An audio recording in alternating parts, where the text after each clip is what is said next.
मुझे याद पड़ता है कि जो डाट काली से पहले जो पुलिस चौकी होती है, उस पुलिस चौकी के में चेकिंग हुई।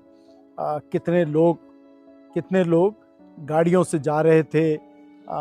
मौंड में चेकिंग हुई। उसके बाद रुड़की में, नारसन में, जगह जगह चेकिंग हो रही थी।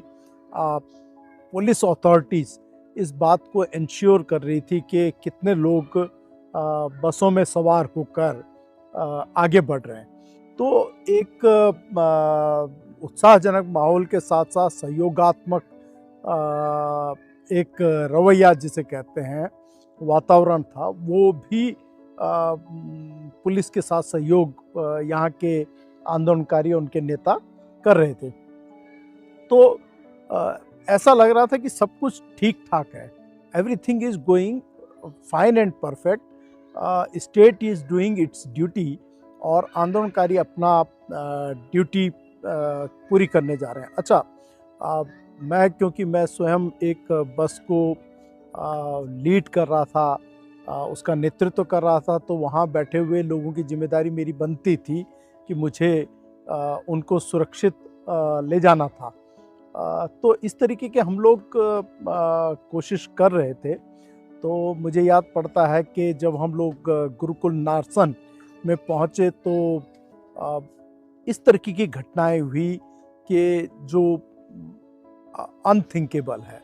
और पुलिस वर्दी के लोग, कुछ प्लेन क्लोथ्स के लोग, उन्होंने बसों के जो आगे खड़ी बसें थी उनके शीशे तोड़ डाले, उनके हेडलाइट्स तोड़ दी और महिलाओं के साथ जिस तरीके की बदतमीजी हुई, दैट वाज अनपार्डनेबल।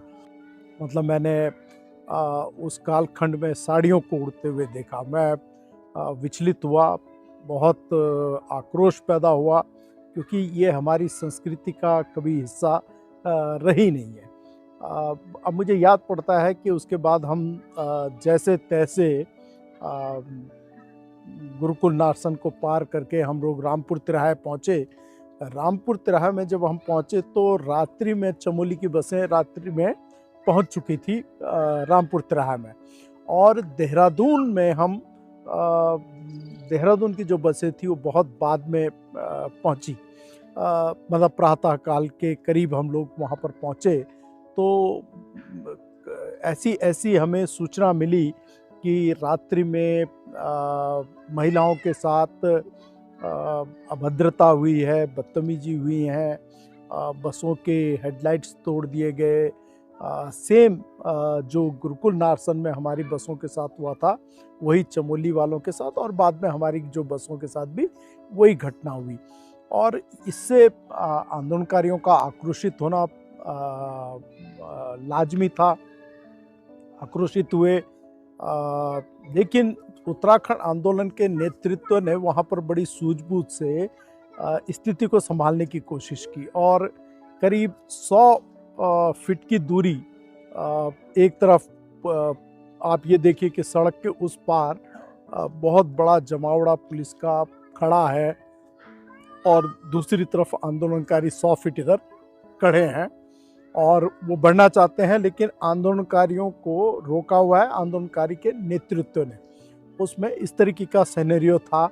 तभी मैंने देखा कि लेफ्ट फ्लैंक से लाठियां भांजनी प्रारंभ की। पुलिस के लेफ्ट फ्लैंक से कुछ लोगों ने, पुलिस वालों ने लाठियां पटकनी शुरू की और उसके बाद वो आगे बढ़े और उसने बड़ा पैनिक क्रिएट किया। और पैनिक क्रिएट किया तो जो युवा थे, महिलाएं थी, बुजुर्ग थे, वो या तो अपनी बसों में चढ़ना चाहते थे वापस या फिर पीछे की ओर खदेड़े गए। लेकिन जो लाठी चार्ज था वो इतना विभत्स था, इतना घिनौना और इतना उसकी मतलब मेरे पास शब्द नहीं है कि किस तरीके से उनको हम मतलब कैसे वो हम बयान करें। ये मतलब बड़ा दुखद उस समय का पहलू है। और मतलब बसों को बिल्कुल चकनाचूर एक तरीके से करने की कोशिशें, अभद्र भाषा का प्रयोग, अमर्यादित भाषा, असंसदीय भाषा, जिसको हम हमारे पहाड़ की संस्कृति में ऐसा नहीं है। हम लोग बड़े सभ्य देवभूमि के लोग हैं, बहुत ही सम्मान देते हैं और सम्मान की अपेक्षा रखते हैं कि कोई हमसे सम्मान से, प्रेम से बात करे। और उसके बाद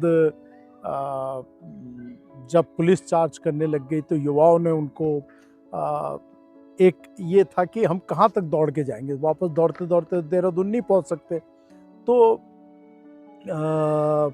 हम लोग मतलब कैसे क्या करें, मतलब